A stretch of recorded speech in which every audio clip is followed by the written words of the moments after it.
C'è un film che racconta la Sardegna senza volerla spiegare. La vita va così. Un film che osserva, che ascolta, che lascia spazio al silenzio. Guardando, capisci che qui la bellezza non ha bisogno di essere capita. Va accettata. Tuerredda è così. Non si offre allo sguardo, rimane.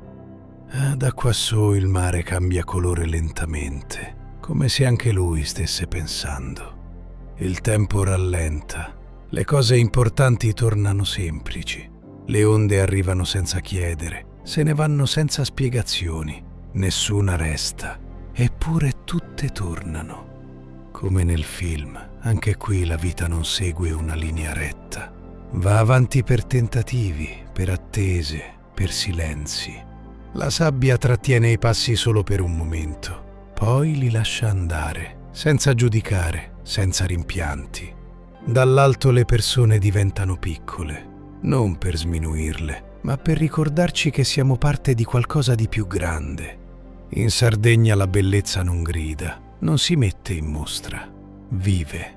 Tuerredda non promette niente, non chiede niente, esiste ed è già abbastanza. La vita va così, come il mare, come il vento, come questa terra.